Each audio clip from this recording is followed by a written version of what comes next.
I can't even ride roller coasters, Thor. Oh, I hate roller coasters. When we go to an amusement park, I am literally the world's best purse holder. Oh. All right, guys, so we're going to try something new, something we've been dabbling with here and there, and something that's really become popular over the last couple years. And we started doing live shows on Wednesday nights over what we now have as the pandemic. So I've got Thor. Is it Thor Sko or Thor Skoy? Skoy. I've called you Sko for years. Most people do. I had this conversation with a buddy of mine yesterday that said, who is this Thor guy? And I was like, you know what? I'm not 100% on how you say his last name, even though I've known you for 5 or 6 years. Like 8 or 9 now? 8 or 9 years. Yep. So from here on out, we're still not getting it right. But guys, this is Real Talk. What we want to accomplish on Real Talk is, well, obviously we're going to talk fishing because we love fishing, but we're going to talk hunting. We're going to talk camping. We're going to talk to guests. We're going to talk about trap shooting, night vision goggles. Hey. Who knows what we're going to talk about? We're going to do giveaways. This is going to be separate, but part of Fish Addiction. So it's Real Talk with Fish Addictions. Right.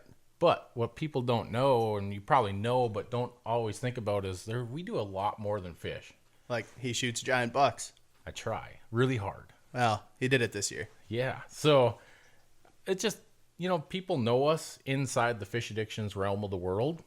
And we will definitely and most certainly talk about what happens on and in Fish Addictions, and most certainly have some of the staff members, companies that are involved with Fish Addictions on the show. But most importantly, we wanted to open it up to everything outside of the Fish Addictions world as well, because we have stuff going on every day, whether it's work, whether it's play related, whether it's kids related. Right.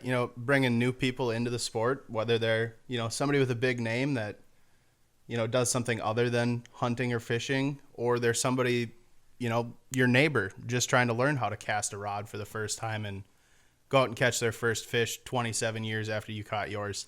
Or like today, our guests are going to be my kids, because something cool happened to my kids this year. They both shot their first deer, and they've got cool stories, and there's a background story to it. So we're going to let them tell it. And that's what this is going to be about. Like, we're just going to talk everything. Whatever gets brought up, we're going to talk about.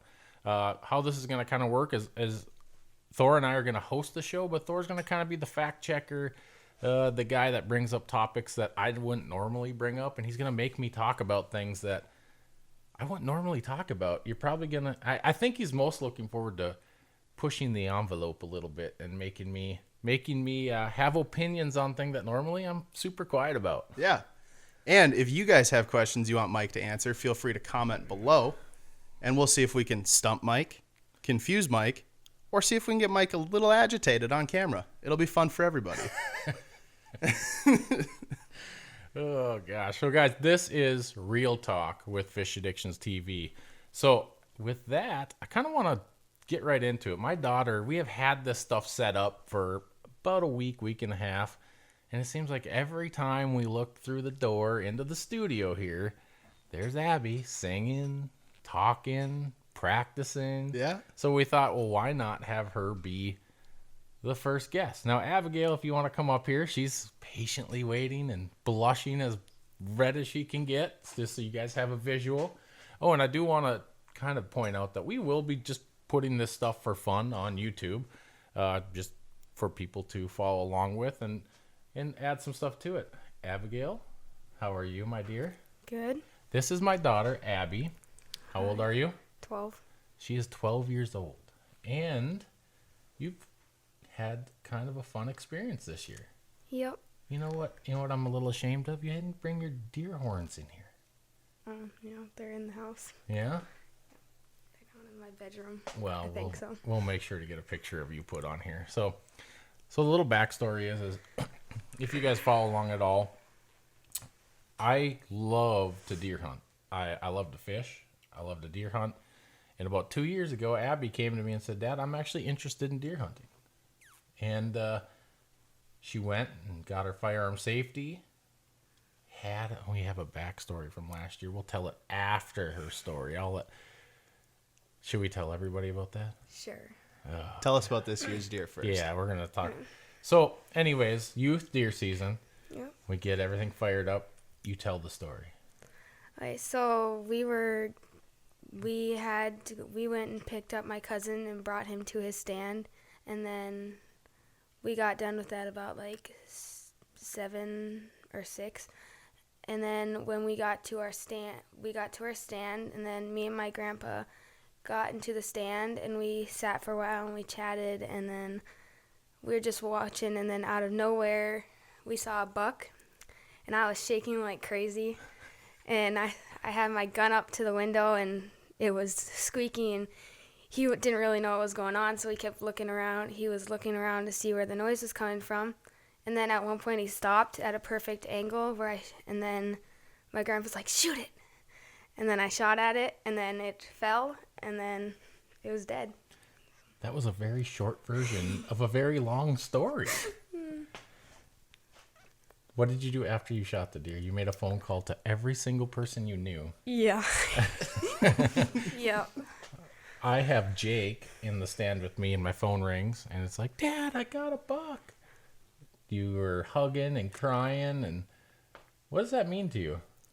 Well, it was really exciting that I got to shoot my first deer with my grandpa, and that he got to have that experience with me, and we got to share that experience together. That's pretty cool for sure. Now, those of you that know me, my dad is the total opposite. He is the most patient person in the whole wide world in any instance and anything. And when he tells the story, it's about 10 minutes longer. But pretty cool. You got a really nice, how many points? 7. Just a beautiful 7-point buck. Didn't go anywhere. Shot it with her 20 gauge. Yep. What a cool experience. We'll throw a picture up there. Is there anything you want to add to that? Because I'm going to retell the story once you... No, nothing much. I was like just super excited that I shot my first deer with my grandpa, and It's an awesome buck, too. So, a little backstory on the whole situation. My dad, he kind of has this tradition of all the grandkids. He sits with them very patiently. As a father, I have sat many hours with my kids in the stand without a gun, prepping them for this day and hoping that when this day comes that you'd be able to perform. Now, we did have one hiccup in year 1 that we'll get to, but it's fine. It was awesome. It was still a crazy experience. But so my dad is known to shoot the first, or to be in the stand with the grandkids and shoot their first deer. Up to this point, I think he has been a part of every grandkid's first deer. So it's really special. My dad is battling stage 4 cancer, and really cool that he's still around to share those experiences with his grandchildren. He's taking full advantage of doing that. So, but the way Grandpa tells it, he has gotten to the stand, wasn't very long. How long were you sitting in the stand? probably like 30 to 40 minutes. Yeah, 30, 40 minutes. Daylight comes, and Grandpa says, "Hey, there's a buck." Did you see it right away? I saw it, and then I was like, Grandpa, look at there's a buck. And he was telling me that usually the does will come from the back, and then the bucks will come from the way that my buck came. And he came, and I was like, Grandpa, look at there's a buck. And then he stood behind a tree for a while, so I couldn't get a good shot at him. And then like my gun kept rattling because I was shaking so much. And then he like came to the perfect spot, and I just got that shot at him and knocked him. Got him right over. Yep. So, you see the buck. It wasn't as easy as pointing the gun out the window and shooting it. No. You were, like you said, Grandpa says you were rattling a little bit. Things were a little noisy. The buck looks up at you guys, doesn't really know exactly what's going on because you guys are sitting in an enclosed stand. Mm-hmm. And did you have to switch windows at one point? Yeah, I did. So he like kept walking. I was like getting my gun ready to aim, but he would keep walking, so I had to take my gun out and put it to the spot, and then he finally stopped, and then I. Whacked him. Yep. And what was the first thing you did? I started crying because I was so happy, and then I gave him a hug. That's pretty cool. And then you called everybody. You proceeded to call everybody: mom, dad, grandma, Yep. other grandma, grandpa, cousins, text messages. Yep. Well, that's pretty fun. We'll throw a picture up of your deer with grandpa. Pretty cool experience. So after that, are you done deer hunting? No. No way. No. No, you're hooked. Yep. I'm gonna get a bigger one next year. Heck yeah. I tell you what, guys, I'm super proud of her. She withstood some long hours last year. Never took one shot at a deer, never got it, and stuck it out, and was just as excited to go this year as she was last year, and it paid off, right? Yep. A beautiful deer. So I have to tell our story from last year. Is that okay? Okay. Is it okay? Yeah. You're not gonna be mad at me? No. All right. So let's see. I started deer hunting when I was 10 years old, but didn't get to carry a gun until I was 12. I am now 36 years old. So what's that? 20? Is that 24 years? What was how old are you now? 36. 36, 12. Your beard does not say 24. 36. I know it doesn't. It says 46, but I'm definitely 36. Going to be 37 here in a little while. And I know this, Thor, because I forgot how old I was, and my wife let me know just the other day. So, What? well, do you never look at somebody, Abby, and be like, how old am I? Or you just know? No, I don't. Yeah, but when you See, get 36, she's you'll still, start she's still questioning. young enough that you have birthdays to look forward to. Yeah, see, I legitly forget how old I am sometimes. Right, because I just turned 27 this summer, so my last birthdays were 25, woohoo, I can rent a car. 26, I get to figure out how to get my own health insurance. You quit looking forward to the birthdays as they go on. So I ask Hayden frequently. So I will be 37 in December, right, Abby? Yep. Did you know that? Yes, I do. Oh, good. All right. So last year, I'd been hunting 24 years. And I take Abby out to what we call the big buck stand. Yep.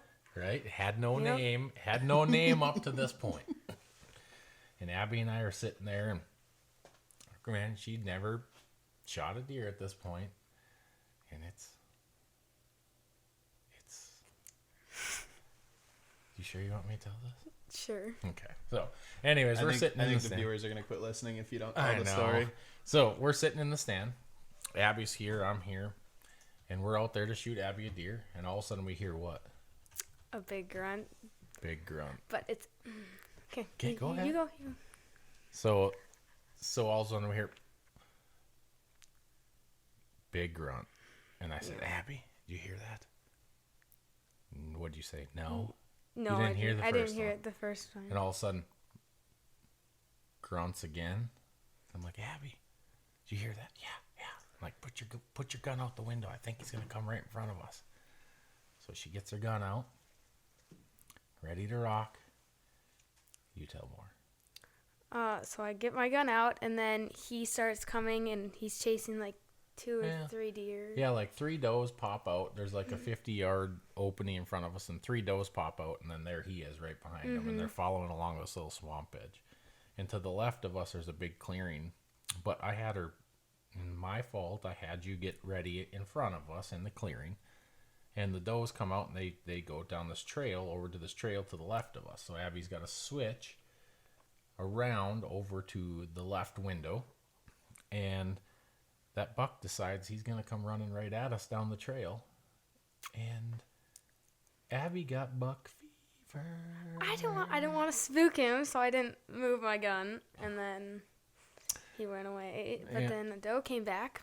I shot at that one, missed it. Yeah, you did. But it was by far the biggest buck I've ever seen in my life. He's still alive. He's running around. I didn't hear about anybody shooting him. I didn't see him this year, but it's all right. It was a learning experience. Yep. But you pulled the trigger this year. Yeah, I did. Pretty intense. Deer hunting is pretty intense, isn't it? Yeah. And our family takes it pretty serious. So we plant food plots, we put up the stands, we tend to the food plots, we take pictures, Yep. we get excited. And in fact, the deer that Abby shot, the morning you shot it, I got a picture of it that night, and I said, Abby, this is going to be the deer you shoot today. And that's the one you shot. Yep. Good The job. exact deer. Looked at the picture and then looked at the horns. And Perfect match. yep. Well, thank you for coming on. Say big buck down. Big buck down. Gotta be excited. What? When Abby is in 7th grade, for everybody that doesn't know. So, Abby, do you have a boyfriend? No. No? Okay, good. I thought she was texting all of her boyfriends What? out of the stand. Abigail Huh? Ann, you have something you need to tell your mother and I? No. I don't. You guys already know. You know, that's going to be part of what we do is just have these conversations with people. It's so cool. Abby, 3-4 years ago, you really didn't have a lot of interest in deer hunting, and you decided that, hey, I want to try to do that. And I think it's really cool, and I'm really proud of you, sweetheart, for just understanding, getting your firearm safety, going through the motions, and shooting a deer. Now, Jake was supposed to come on here and talk to us because he shot his first buck too, but he's gone. We don't know where he went. He left. He's in the shop playing basketball. Do you think he'll come in here and talk about his first deer? I bet if I went to go get him, probably. Why don't you do that? Okay. Thanks for being on, Abby. Yep. Yup. As we're finding our way through this, obviously, she's very nervous. Yeah. She did a great is job, okay. though. Yeah, it's real. I mean, out of the three of us, you're the only one that's used to being on camera. She did a great job. Okay. Well, I mean, it's real. That's why we call it Yeah. real talk. Right.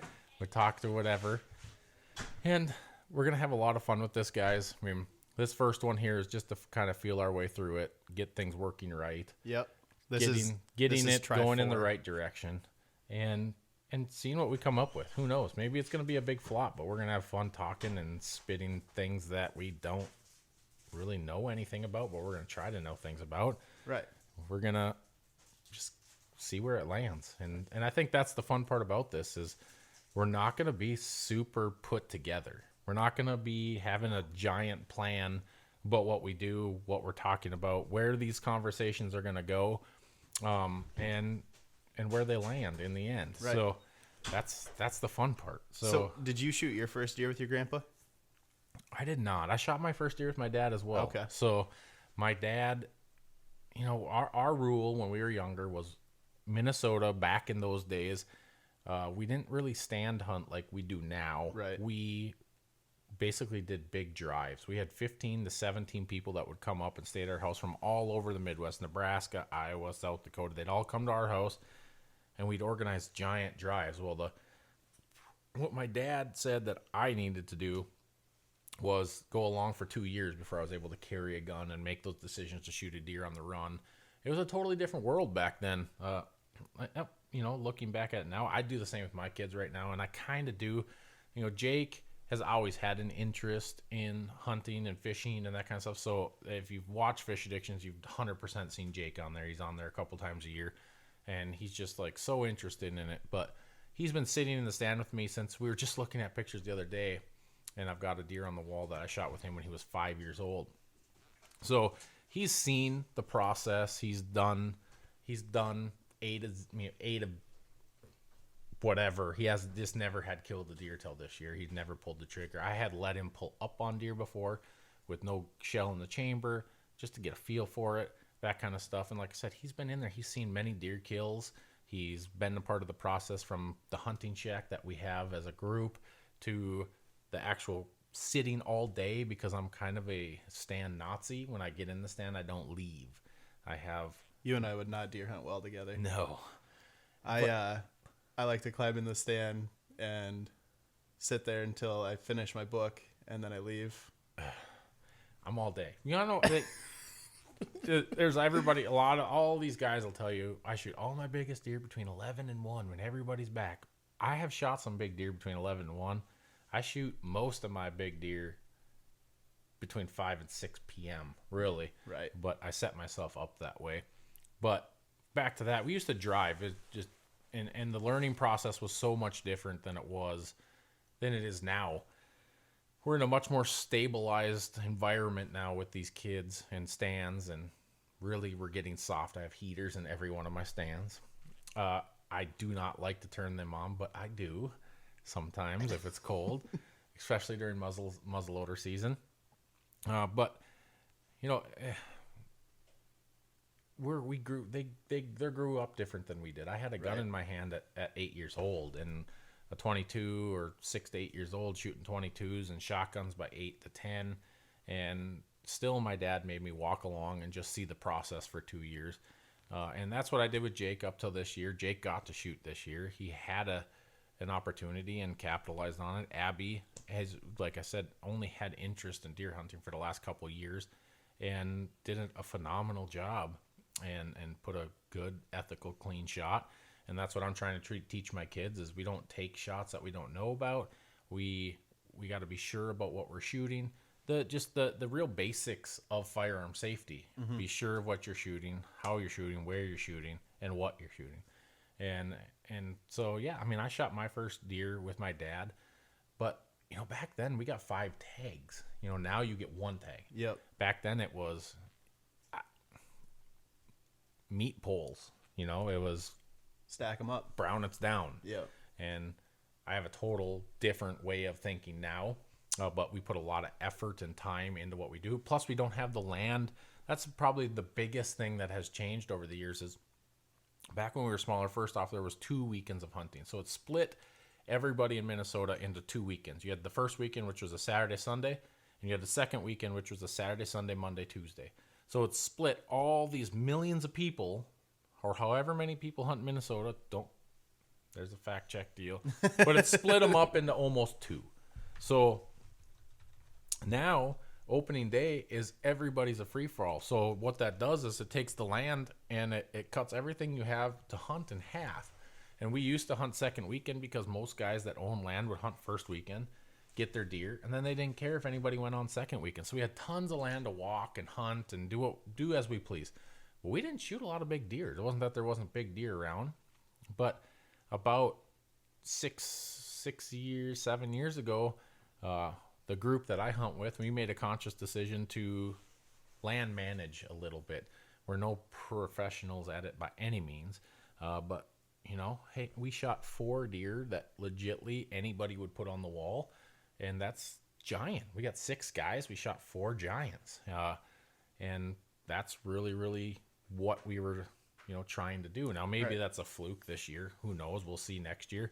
But we're in year, 5 or 6 of really not shooting small deer. Right. The rule is our kids, their first bucks, they can shoot whatever.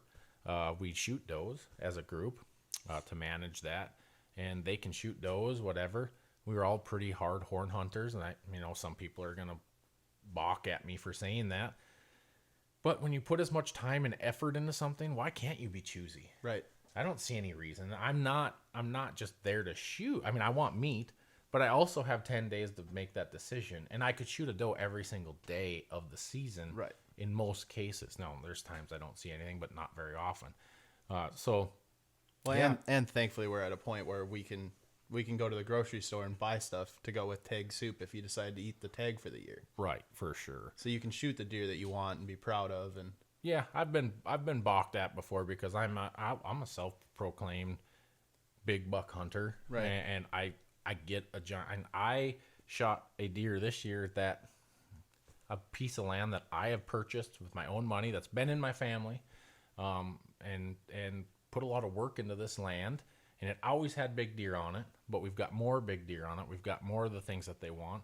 And I shot a deer on there, and it's not the biggest deer I've ever shot in my life, but outside of anything I've shot, it was the most emotional probably deer that I shot, because it was just like it all came together for us. We had pictures of the deer, we had food plots, we had trails cut, we had stands placed in the right area, everything happened right. And that's what I love about deer hunting. I think deer hunting actually starts the day deer hunting ends for me. I love fishing. I love everything about fishing, but there is not much in my life that gives me a rush like a big buck. Right. Grunting at you, coming down the trail. that buck I shot, he owned that woods. The way he would, it's just his swagger, everything. Like, you don't know that feeling unless you're in a tree stand and watching it. And then when you've passed on 3-year-olds and 2-year-olds and does, and you're passing it, every single one of those deer that walks by you in the back of your head, you're like, I'm not sure I'm going to get a chance at something better than that deer. Right. But by just letting it walk by, when you get a chance and when you connect with the big deer, there is no doubt in your mind you made the right decision. And that's what happened for me this year. And I had a year for sure of epic proportions for me. Right. So, I mean, I love deer hunting. I love it. Start to finish every day. Pretty much all summer long, I'm married to those deer. Right. And I grew up in a bird hunting family. So when I was 5, my dad let me carry a squirt gun with me when we'd go walk through the woods in northern Minnesota chasing rough grouse around. And for me, I've dabbled in bow hunting a little bit. But there's not much of a better feeling for me than watching my dog come back to me with a rooster. Especially with a young dog. I had to put a dog down when he was 4, just getting into his prime, and so now I'm on to my second dog that I've had, and he just turned 2, and this is his first year really pheasant hunting. We dabbled a little bit last year, but I've had him out in the field with me 4 or 5 times now. Your waterfowl, your upland game stuff, I enjoy it a lot. But what I enjoy about it is watching your dogs work, watching hard work, watching your dogs enjoy it. It's for me, upland game hunting is 50% camaraderie, 50% watching the birds, watching the dogs work the birds. Yeah. And there's nothing worse than your dog doing everything perfect. It gets up and you whiff, and then your dog. I've got a dog, Gracie, has retrieved many, many, many roosters, but she is notorious for doing one of these. Looking back at you like, what was that? That's why I go hunting with Chris. Like missing a free throw in like the biggest game. She gives you that look, and it's like, I'm sorry. Yeah. Sorry. She's like, I did everything right, and you screwed up. Yeah. When it starts to click for the dog, and all of a sudden you can't shoot, you feel like Shaq during Game 7. Yeah. You know you're getting fouled, and you know you're gonna miss the shot. Yeah. It just happens that way. But hunting in general for me has taught me. I like to think that in everything I do, I put my best effort forward. And I haven't honestly been pheasant hunting in 2 years. Where we go and stuff like that, bird numbers have been down. We do have a trailer out in western North Dakota. A lot of great memories. Go out there with buddies. But bird numbers have taken a plummet. Loss of CRP, loss of water and habitat in general because it's been dry out there. And some brutal winters. So bird numbers are way down. So the guy we hunt on, he's more than welcome to have us come out, but he also kind of hints that maybe he'd like to see a little bit of a rebound before we go after him and go hard on him again. But bird numbers have recovered a lot around the state, which is good. Around Minnesota, North Dakota, South Dakota, a lot of areas bird numbers have recovered. But I have really had this deer fever, so it kind of interferes with my bird hunting. Yep. And I need to change that. I definitely do. But and my fall fishing this year. yeah. I just put my boat away today on November 22nd. And I've been saying every weekend since about September 15th, yeah, we're going to go chase fall smallmouth this weekend. Fall smallmouth this weekend. My boat has not been in the water since then. And I've just been going pheasant hunting. And, I like to think maybe those smallmouth are grateful that we didn't go out there. But I sure do miss them. Yeah. Life is weird. We're in 2020. It is 2020. And we've said that a lot. And we don't have to explain 2020. Everybody that's listening knows what 2020 is. Well, and it's going to be in history books. If somebody's listening to this 50 years from now, they'll be able to read about it. Yeah. So if you're listening to this 50 years from 2020, look up 2020. But it's just been a crazy year altogether. My year started out tournament fishing, looked like we weren't going to have any. Right. We're looking at March and April. They canceled the first couple. Then they talk about restructuring. Things are opening back up. And then we kind of had to make a decision what we were going to do. Are we going to go do the whole National Walleye Tour and fish it? The plan was to do that. And then the schedule came out. and it was Green Bay, and then Sault Ste. Marie was right on top of it. So I made the decision to fish Green Bay. I did not fish Sault Ste. Marie. And then Sakakawea. Went out to Sakakawea, fished that one, and then just decided, with the weird year and things going on, back at home and everything like that, that it was 2020. And I just decided not to finish the whole tour out this year. There's just so much going on. Right. Those of you that don't know, I own a fencing and landscaping company with my brother John, who is also a very avid outdoorsman, and we're really alike, but in different aspects. We're really passionate. We go really hard at what we do, but he's a snow goose hunter, and I'm a fisherman and a deer hunter, and he's really turned into a deer hunter in the last couple of years. Right. He's got some land to manage himself Yeah, now, he's and got he's some been having big fun deer with out it. there. But that was the reason that we have the company we have, is to pursue our passion. And it's just been a weird year all the way around, from the landscaping end of things to the fishing end of things. I wasn't ready for the schedule that was going to come out, and with everything the way it was, there was just, everything was so unknown going into this year that that's just the way it ended up being. We did do some AIM tournaments. We did the walleye shootout tournament, which, if you're listening to this and you own a Warrior boat, check the walleye shootout, the Dave Anderson Memorial Walleye Shootout out. It's in August up at Lake of the Woods. We had 107 boats this year in it. It's a lot of boats. Pretty crazy. 107 Warrior boats. We also did do like a mini series vlog on it with Fish Addictions, so you can check that out. But we're gonna go back at. You know what? This year has made me really realize that we need to take a step back. I think if there's one good thing that's come out of this, the kids were out of school March 15th. I bet you we went spring fishing 30 times. Mm-hmm. That was our field trip. Running out, whether the fish were running or not, we went and checked.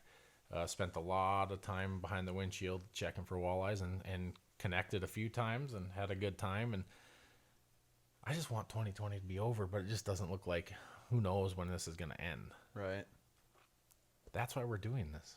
Yeah. That's one reason that pushed us into this, because we're going to have guests on here, random guests. To be honest, Abby is probably going to be one of our only in-studio guests outside of the Fish Addictions crew. We've been around each other. We've been, monitoring each other. Yep. We know where each other has been, hasn't been. And I know that's a fact. And I know there's people rolling their eyes right now, because I feel the same way. But I've had it now. I didn't have taste for 28 days. Yeah. That's a lot of unappreciated stakes. Oh, it was for sure. But we're also gonna confide in what we feel is right. Yep. So we are gonna have Zoom calls. We are gonna have phone calls. We may have people in studio depending on how it works out. The staff from Fish Addictions TV, we are down to 6 staffers on the staff, but guys like Theo and Will and all those guys are still contributing to what we're doing. And we'll probably end up having those guys on as well. And people outside of Fish Addictions, we're going to have lots of guests out here. And we're just going to have fun with it. So you guys stick along with us, because we don't know where this is going. We don't know exactly how this is going to shape up. But we know one thing. This is what we want. We want it to be structured, but not really have structure. Right. We want to talk about things that doesn't have to be fishing. It could be politics. Listen, it could go there. I don't want it to go there. Politics in 2020. We're gonna do politics. It's like we just had an election or something. Oh, it was terrible. It was actually terrible. But what I'm trying to just convey is we have no idea where this is going. Right. The main goal here is we want to get you guys more Fish Addictions content than just Sunday mornings. We want to get you content 3 to 4 times a week, if we can, so you guys can be with us every day, almost. We're going to take a few days for ourselves. Yeah. And the truth is there's a lot more to Fish Addictions than what they see on TV. Right. We just had a ginormous garage sale. Right. You and I worked from 9 a.m. until 9 p.m. 5 days in a row. Mm-hmm. and then 9 a.m. to 5 p.m. on a Saturday, setting up for a garage sale. You know, it's all sorts of stuff that happens way behind the scenes. In the midst of COVID. Yeah. We wore masks, people. We masked up And everybody here wore masks too. for the most part. Almost. Yeah, I would say 75% of people were masked up. Yeah. We had hand sanitizer, whole 9 yards. It was good. And some crazy deals. And some crazy deals. There we go. And we had a nurse on hand. She provided the hand sanitizer. Reluctantly. Yeah, my wife is a nurse, and I guarantee she will be a guest on this at some point, telling her perspective of fish addictions, which is scary in its own right. But I think she'll behave herself. I mean, she'll probably tell us we're idiots. She does that every day. Right. This will just be the first In a time on loving camera. way. Yeah. In a loving way, she tells us we're idiots. But, you know, it's all going to be in good fun. We want to be able to interact. So if we're, anybody that's commenting, I'm going to read through every comment on Facebook and YouTube, and we will try to answer as many questions as we can, either on camera or personally, or, let us know what you want to hear us talk about, who you'd like to see for guests, stuff like that, maybe giveaway ideas. After this episode, we are going to give away the Eskimo and the Ion hat that you can see here. And most of the time, it's picked randomly. But what we're gonna do this time is we were gonna let Jake and Abby pick, but since Jake didn't show up for his interview, for the Eskimo hat, you're gonna tell us your favorite hunting story. Can be deer hunting, can be whatever. Since we did a lot of deer hunting talking. So Abby's gonna pick her favorite deer hunting story, and for the Ion hat. ooh. Tell us your favorite fishing memory from last year, or who took you out fishing for the first time. And Abby's going to pick her favorite story for that one. And we'll get somebody an Eskimo hat and somebody an Ion hat. And here's the truth of the matter. We're doing this to have fun. Right. So if you don't like what we're doing, we don't care. Right. So go ahead and post it if you want. But shame on you. This is 2020, and we're just trying to have fun. Right. We're not getting paid to do this. This is something that we put together just to have fun with fish addictions, because there's so many things above and beyond what people see on TV. And trust me, we hear it all. Right. And most of the time, people don't say good things. They say bad things to us. Right. All the good things is face to face, but the internet warriors tell us bad things. Right. And trust me. Should we put together a list of the mean comments we hear this year? And call people out on them? We could. Why not? If they want to put them on social media, we might as well blast them. We're going to ask our editors about whether or not that's a good idea.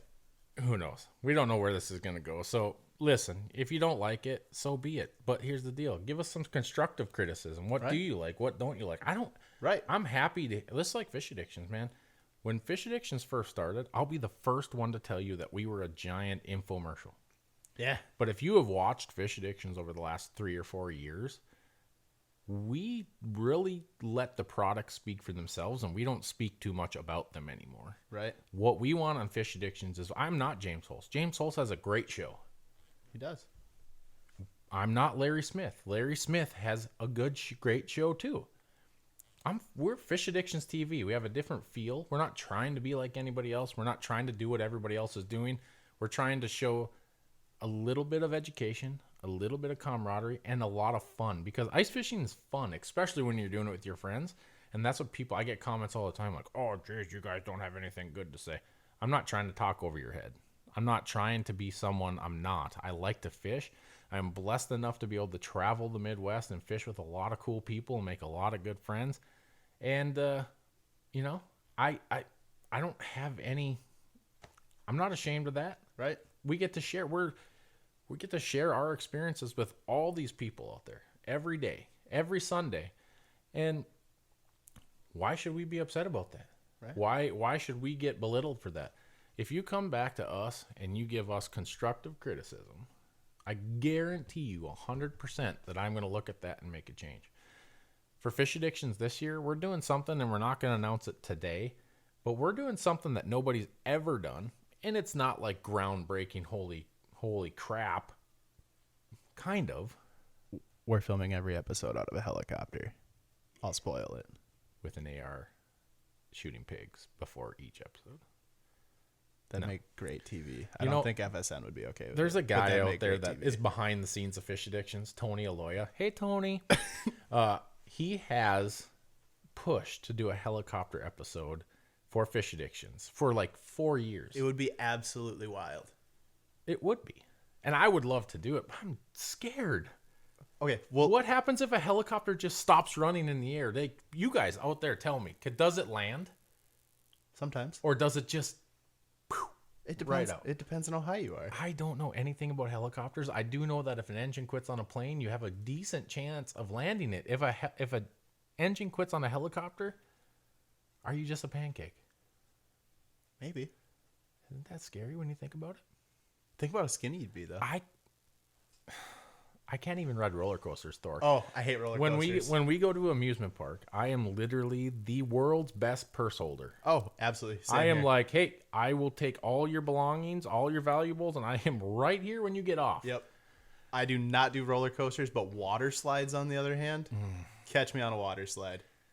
I am reluctant. My wife will laugh. I am like the giant control. I don't like to call myself a control freak, but like you put me behind a snowmobile, I'm crazy. Yeah. You put me behind a four-wheeler, I've got the throttle, I've got the handlebars in my hand. No problem. Let's do it. Put you in a boat. Put you in well, boats are fun, but you put me in the passenger seat of a boat? Mike won't ride my bass boat with me. No. He says it goes too fast, but it only goes like 4 miles an hour faster than his Warrior. Yeah, but I'm in a big boat. You're in a bass boat. It's and I've been driving a boat for Well, you can drive my 20 boat. It's a 20-foot glass boat. Do you have a foot pedal? Yeah, That's even scarier, dude. it's badass. But that's like It's just like driving a truck, in except bumpy cooler. water. Most of the lakes around here, most of the lakes around here, don't get that Nope. wild. Not happening. I'm not telling you to drive it on Devils. I'm not telling you to drive it on Lake of the Woods. We can go out to Golden Lake next spring. It'll be glass calm. You know what's funny? Jake knows he's supposed to be in here for an interview, and he's peeking around the glass, and he's just like waiting for us to be done. We'll get him on. He's coming on at some point. Maybe not tonight, but Maybe is it because we wanted to talk about his deer? What if it's one of his big walleyes? you know what? For anybody watching, Anytime we film Jake on Fish Addictions, he's got to not realize the camera is on to get anything on where it's just how old is Jake now? 10. So at 10 years old, I bet Jake has caught more 25+ inch walleyes than 80% of the people that watch the show. The kid has, He's been lucky. For I don't sure. know how much of it's skill or how much of it is luck, but every trip that kid goes on, he catches one of the top 3 biggest fish. It's patience. He's one of the only kids I know that literally never takes his line out of the water. And he's very patient. And he may not catch the most fish, and he doesn't get frustrated about that, but he knows if he stays consistent and stays at it, just like deer hunting, that it will come. And he did shoot a nice buck. You know, Abby and Jake, we'll put Jake's buck up here so everybody can see it, but they both shot beautiful deer. And They're going to be very poorly photoshopped right here, just so everybody knows. well, yeah, I think you can do better than that. Well, But so I'm gonna tell Jake's story a little bit. So Abby during youth season shot her deer. Yep. But Abby hadn't shot a deer with my dad, so she shot her deer with my dad. Well, then Jake jumps in the stand with my dad. Well, he passes up on 5 deer because they weren't as big as Abby's. And then the next day, he's sitting in what we call the food plot stand. He passes up on 10 deer because they weren't as big as Abby's. And then they're sitting in what we call the swamp stand, and this big 6-pointer comes out, and he was wider than the ears. A good deer. I wasn't there, but I have this deer on camera. And he would not shoot it because this is where experience comes in, because it was 6 points and not 7, even though it was quite a bit bigger than the one Abby shot. But it was 6 instead of 7. So he's like, I'm not shooting it. Like my dad was like, shoot it, Jake. That's a good deer, shoot it. And he's like, I ain't shooting it. 6 points. So, but he'd end up getting, his is probably a little bit bigger than yours, huh, Abby? Just a hair bigger. But he did end up in the end shooting a bigger deer than Abby. I'm still just as proud as you of you, dear. What's that? Okay. She's still claiming it wasn't bigger, but there's some arguments taking place. That's all right. They'll get hashed out next year. Sister brother arguments. Yeah. Abby's going to be so patient next year, and she's not going to shoot anything unless it's outside the ears. Sure. But where were we? Before I started ranting about deer again, I just saw Jake like peering around the corner, and he knows he's supposed to be in here talking with us. Right. But if he doesn't want to, he doesn't want to. We're talking about Jake fishing. Jake's been on, hey, you know what Jake has been? He's been on more TV shows than most people listening to this as well. I believe he's been on more TV shows than I have. I think he's like 6 or 7 now in the last 6 seasons. Yeah, I'm at like 2 or 3. Are we going on season 6 or season 7? Tyler and I talked about it the other day. It is definitively season 6. Okay, so it is season 7 because the first season, it's season 6 of Fox Sports North, season 7 of Fish Addiction because we did season 1 on YouTube. Yep. So I'm not wrong. Right. We're trying to figure that out for sure. It's just a little bit of both. Yeah. It depends on when you start counting the seasons. Well, we did season 1 on FSN as season 1. So it's season 6 coming up. For those people that watch, yes, we're filming. Yes, we're doing stuff. I've actually been getting a lot of people wondering. I think a lot of people thought we started like a week ago or so. Oh. I think It's probably because the Vikings aren't doing so well this year. So they're just hoping for Vikings pregame to end so Fish Addictions can start. Hopefully. I mean, hopefully they're looking forward to Fish Addiction starting. But we do start, I think it's January 3rd this year.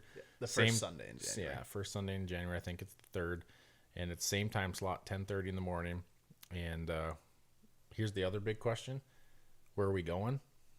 I don't know. You can laugh at me, and there's people that don't believe that answer. But I legitimately do not know where we will be. We have 1 or 2 trips that we're working hard to plan. But we don't know when they're going to happen. Oh, we were talking about helicopter fishing. Make it happen, Thor. That's how we got there. I think I'm going to start you off with a dog sled trip.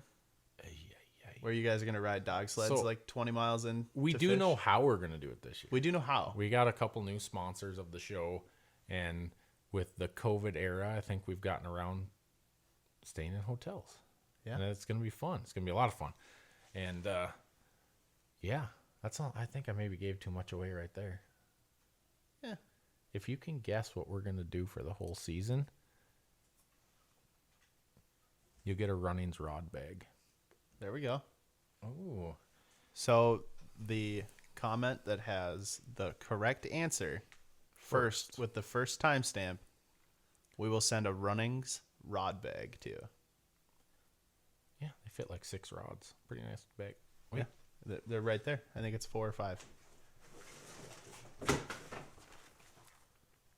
Runnings rod bag. Runnings rod bag. So we're going to keep these shows somewhere between an hour and 2 hours. We're running up on the hour mark here. Yeah. But we really just wanted to kind of introduce and get a feel for ourselves, because we know we've known each other what I thought was 6 years and you say is 8 years. We still need to get a feel for how this is going to work and how this is going to go. So bear with us. If you have ideas, please let us know, because we're doing this because we want to have fun doing it. Right. And we'd love to have people listen. If nobody listens, we're still going to do it. Yeah. I think. I just like YouTube, and you like to hunt and fish. I also like to hunt and fish, but I also really like YouTube and things of that nature. So we're going to do this for our own entertainment. Hopefully it's entertaining for you guys. And hopefully we can get some great guests on. I know that's not going to be the issue. We're going to have a lot to talk about and a lot to go on. Yeah. Between our camera guys, our editors, the Fish Addiction staff, guys in the industry. And, you know, my true goal in the fishing industry is more to bring the fishing industry together. Right. And what I mean by that is I don't care if you run blue, black, yellow. I just want to fish with you and have fun with you. Right. And we are one of the few shows, honestly. Like, if you ever watched our show, if we go fish with one of the clam guys, you rep your stuff. This is Fish Addictions TV, and we're having fun on ice. I would like to point out, though, that we were in the northwest angle, and I caught a 16-inch crappie while wearing a clam suit, an ice armor suit. And yeah, you did. It wasn't 16 inches. Yes, it was. It was not. And you cut me out of the film. and that was season 1. Yeah. And like I said, things have changed since season 1. It still hurts me. Yeah, but here you are. Yeah, here I am. So you're Still over haven't caught a bigger crappie though. Still the biggest crappie I've caught. it. But this is the Real Talk, Real Talk with Fish Addictions TV. And we're going to see how this goes. We're going to cut it here and get some people lined up to be on, and honestly have shows where we have nobody on, because I think there's a lot just to banter back and forth about. Absolutely. And talk about, and we don't have to have a guest every time. And we're going to find creative ways to do things different than other people, I hope, as we get used to what's going on. Right. There's only so many podcast recipes out there. Yeah, I mean, I've got a lot of friends that do this stuff, and I've been on a lot of podcasts with my experience in radio shows and stuff. The SmackDown Outdoor Podcast with Doug, super great guy. Him and I are good buddies. Patrick Olson with The Lone Angler. Shack Talk, which is Eskimo's thing. Midwest Fishing and Hunting, that kind of stuff. I mean, those guys are all great guys. Man, there's so many that we look up to, and we kind of want to just have our own spin on things and see Right. where it goes. We used to have The broken line. that Aaron, our old camera guy, still involved with Fish Addictions a little bit, and Patrick did together, which was a really cool thing. And Yep. they did cool things with it, and it stinks that it's not around yet. But Patrick's still doing The Lone Angler and still does a lot of fun things there. So, but this is Real Talk with Fish Addictions TV, and this is where we're gonna cut it. All right. See you next time.